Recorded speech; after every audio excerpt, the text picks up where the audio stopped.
നമസ്കാരം. News independent speed news 20ലേക്ക് സ്വാഗതം. വാർത്തകൾ വായിക്കുന്നത് ജനനി. ഇപ്പോഴത്തെ പ്രധാന വാർത്തകൾ.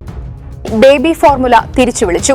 അയർലൻഡിൽ കൂടുതൽ ബേബി ഫോർമുല തിരിച്ചുവിളിച്ച നെസ്ലെ. SMA ഫസ്റ്റ് ഇൻഫാന്റ് മിൽക്കിന്റെ കൂടുതൽ ഉൽപ്പന്നങ്ങളാണ് തിരിച്ചുവിളിച്ചത്. രണ്ടാമത്തെ റെസ്റ്റോറന്റ് തുറക്കും. പുതിയ വെൻഡീസ് ഫാസ്റ്റ് ഫുഡ് റെസ്റ്റോറന്റ് ഒഫാലിയിൽ തുറക്കാൻ കോറിബോയിൽ. മെയ് മാസത്തോടെ കൌണ്ടിയിലെ ടുള്ളമോർ റീറ്റെയിൽ പാർക്കിൽ റെസ്റ്റോറന്റ് തുറന്ന് പ്രവർത്തിക്കും. ഹെലിപാഡ് നിർമ്മിക്കാൻ അനുമതി. കൌണ്ടി വാട്ടർഫോർഡിലെ വീട്ടിൽ ഹെലിപാഡ് നിർമ്മിക്കാൻ ബ്രിട്ടീഷ് ശതകോടീശ്വരനായ ജെയിംസ് ഡൈസണ് അനുമതി. ആസൂത്രണ കമ്മീഷനാണ് അനുമതി നൽകിയത്. പ്രസിഡന്റ് കാതറിൻ കനോലിയുടെ ത്രിദിന വടക്കൻ അയർലൻഡ് സന്ദർശനത്തിന് ഇന്ന് തുടക്കം. Sinn Fein first minister Michel ഒനീലുമായി Conolly കൂടിക്കാഴ്ച നടത്തി. അയർലൻഡിൽ മഴയുള്ള ദുഷ്കരമായ കാലാവസ്ഥ തുടരുമെന്ന് വിലയിരുത്തൽ. ഈ വാരവും വാരാന്ത്യവും മഴയെ തുടർന്നുള്ള ബുദ്ധിമുട്ടുകൾ നേരിടാം. കൌണ്ടി ടൗണിൽ വാഹനമിടിച്ച് വയോധികയ്ക്ക് ഗുരുതര പരിക്ക്. തിങ്കളാഴ്ച വൈകിട്ട് കില്ലിഞ്ചി റോഡിലായിരുന്നു സംഭവം. ഡബ്ലിൻ സിറ്റി കൗൺസിൽ മേഖലയിലെ റോഡുകളിൽ വേഗപരിധി നിശ്ചയിക്കാൻ തീരുമാനം. വേഗപരിധി മണിക്കൂറിൽ 30 കിലോമീറ്ററായി മാറ്റാനാണ് തീരുമാനം. വേഗപരിധി ലംഘിച്ച് ഡ്രൈവർമാർ.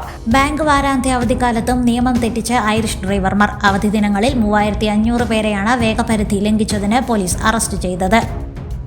ധ്യാനം 15 മുതൽ. ബെൽസെയ്ത ആത്മാഭിഷേക താമസിച്ചുകൊണ്ടുള്ള ധ്യാനം ഈ മാസം 15-ന് ആരംഭിക്കും. ആൺകുട്ടിക്ക് പരിക്ക്. കൌണ്ടി വാട്ടർഫോർഡിലുണ്ടായ തീപിടുത്തത്തിൽ ആൺകുട്ടിക്ക് പരിക്ക്. ട്രാൻമോറിലെ ദി സാൻഡ്സ് ഹോട്ടലിലെ കിടപ്പുമുറിയിലായിരുന്നു സംഭവം. ഗദ്ദാഫിയുടെ മകൻ കൊല്ലപ്പെട്ടു. ലിബിയൻ മുൻ ഏകാധിപതി മുഅമ്മർ ഗദ്ദാഫിയുടെ മകൻ സെയ്ഫ് അൽ ഇസ്ലാം ഗദ്ദാഫി കൊല്ലപ്പെട്ടതായി സ്ഥിരീകരണം. സിൻടൺ നഗരത്തിൽ വച്ചായിരുന്നു മരണം. US സ്റ്റേറ്റ് സെക്രട്ടറി മാർക്കോ റൂബിയോയെ കണ്ട് വിദേശകാര്യമന്ത്രി ഡോക്ടർ എസ് ജയശങ്കർ. ഇന്ത്യ-US വ്യാപാര കരാറിന് പിന്നാലെയായിരുന്നു കൂടിക്കാഴ്ച. മണിപ്പൂരിൽ രാഷ്ട്രപതി ഭരണം പിൻവലിച്ചു. പുതിയ സർക്കാർ ഉടൻ അധികാരമേൽക്കും. ജമ്മുകശ്മീരിൽ 2 ജെയ്ഷെ മുഹമ്മദ് ഭീകരരെ വധിച്ച് സുരക്ഷാസേന. മുതിർന്ന കമാൻഡർ മാവി ഉൾപ്പെടെയാണ് കൊല്ലപ്പെട്ടത്.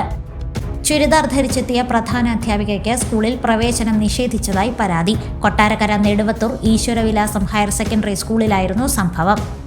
മദ്യപിച്ച് വാഹനം ഓടിച്ചതിനെ തുടർന്ന് കഴിഞ്ഞ വർഷം ലൈസൻസ് നഷ്ടമായത് 3305 പേർക്ക്.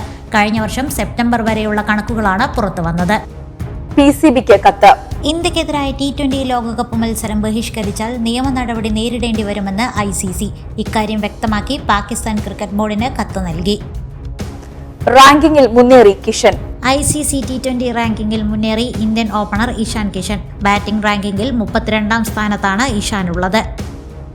മഴ തുടരും. അയർലൻഡിൽ മഴയുള്ള കാലാവസ്ഥ തുടരുമെന്ന് മെറ്റ് ഇറാൻ. നാളെ അതിതീവ്ര മഴ ലഭിക്കും. കേരളത്തിൽ ചൂട്.